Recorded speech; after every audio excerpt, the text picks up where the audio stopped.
Hello, আসসালামু আলাইকুম সকলকে। আমি জামান আহমেদ যুক্ত হয়ে গেলাম আরেকটি নতুন ক্লাস নিয়ে।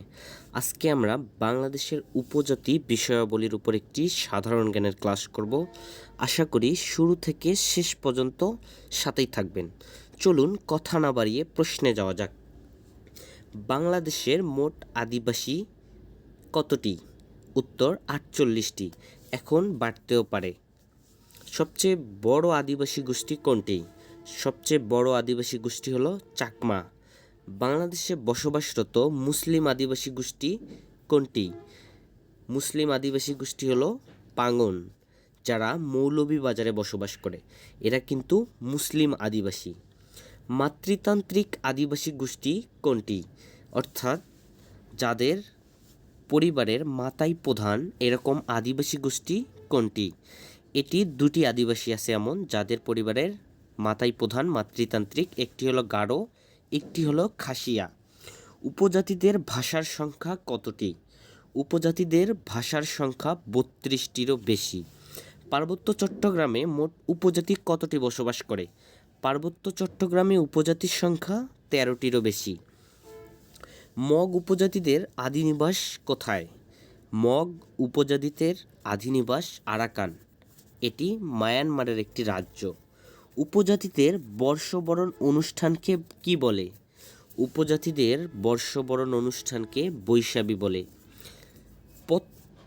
পুত্র পিতার পরিচয়ে এবং কন্যা মাতার পরিচয়ে পরিচিত হয় কোন সমাজে? এটি ত্রিপুরাদের সমাজে প্রচলিত আছে। মগ নামের জনগোষ্ঠী বর্তমান কি নামে পরিচিত? বর্তমানে এটা মারমা নামে পরিচিত। বাংলাদেশের সংখ্যায় সবচেয়ে কম উপজাতি কোনটি? কম উপজাতি হলো খুমি ও চাক উপজাতি। বাংলাদেশে বসবাস নেই কোন উপজাতির? মাওরি উপজাতির। এরা নিউজিল্যান্ডের অধিবাসী। রাজবংশী উপজাতির বসবাস কোথায়? রাজবংশী উপজাতির বসবাস রংপুরে। রাখাইনরা বাংলাদেশে এসেছে কোথা থেকে? রাখাইনরা বাংলাদেশে এসেছে মায়ানমার থেকে।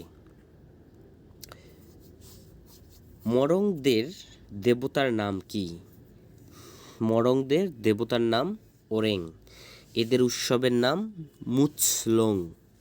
পুরুষের চেয়ে বেশি বয়স্ক মেয়ে বিয়ে করে কোন উপজাতিরা? তঞ্চঙ্গা উপজাতিরা। বাংলাদেশের প্রথম চাকমা তথা উপজাতি মেজর জেনারেল কে? উত্তর অনুপ কুমার চাকমা। বিশ্ব আদিবাসী দিবস কবে? খুবই গুরুত্বপূর্ণ এটি। উত্তর হবে 9 আগস্ট। আমরা এখন উপজাতিদের বসবাস সংক্রান্ত তথ্যচিত্রটি দেখে নেব। চাকমা উপজাতিরা অবস্থান করে রাঙ্গামাটি, খাগড়াছড়ি, বান্দরবান ও চট্টগ্রামে। ত্রিপুরা বসবাস করে বান্দরবান, খাগড়াছড়ি ও রাঙ্গামাটিতে। মারমারা বসবাস করে বান্দরবান, কক্সবাজার ও পটুয়াখালী জেলায়। লুসাই উপজাতিরা বসবাস করে বান্দরবান, খাগড়াছড়ি ও রাঙ্গামাটি জেলায়। খুমি উপজাতিরা বসবাস করে বান্দরবান। তারপর মরং উপজাতিরা বসবাস করে বান্দরবানে। পাংখোয়া উপজাতি বসবাস করে বান্দরবানে। চাক উপজাতি বসবাস করে বান্দরবান। আবার বনযোগী উপজাতিরাও বান্দরবানে বসবাস করে। কুকি উপজাতিও বান্দরবান, তংচঙ্গাও বান্দরবান, খ্যাং বান্দরবান, কাপ্তাই রাজস্থলীতে।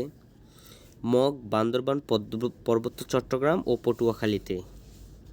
সাঁওতালরা বসবাস করে রাজশাহী, বগুড়া, রংপুর, দিনাজপুর, পাবনা, চাঁপাইনবাবগঞ্জ, সিলেট। রাজবংশীরা বসবাস করে রংপুরে।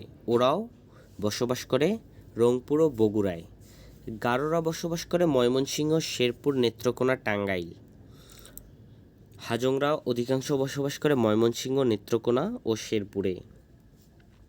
হাদুই বসবাস করে নেত্রকোনা জেলার শ্রীবর্দী ও বিরিশিরি অঞ্চলে। মণিপুরী উপজাতিরা বসবাস করে সিলেট, মৌলভীবাজার জেলার ভানুগাছ ও হবিগঞ্জের আসাম অঞ্চলে।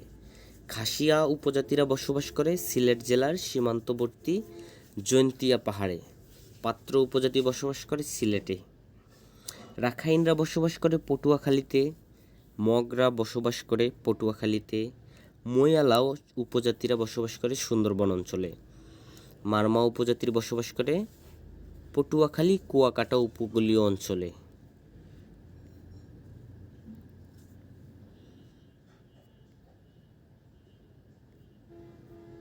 পরবর্তীতে আমরা উপজাতিদের সাংস্কৃতিক কেন্দ্র সম্পর্কে জানব।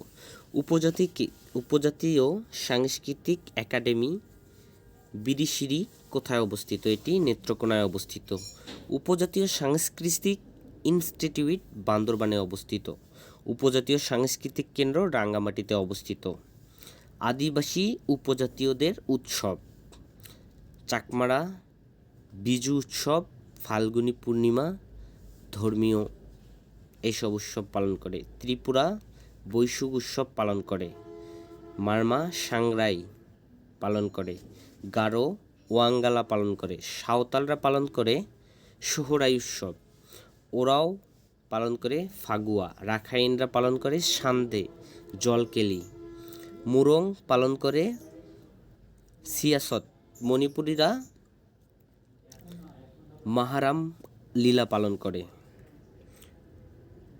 তো এই ছিল উপজাতিদের নিয়ে বিশেষ কিছু গুরুত্বপূর্ণ নৈবেত্তিক। আশা করি ক্লাসটি ভালো লেগেছে। ক্লাসটি অন্যকে দেখার জন্য ভিডিওটি শেয়ার করে আপনার বন্ধুবান্ধবকে দেখার সুযোগ করে দিন। আবার দেখা হবে নতুন একটি ক্লাসে। সে পর্যন্ত ভালো থাকো, সুস্থ থাকো। সকলকে আবারও আসসালামু আলাইকুম।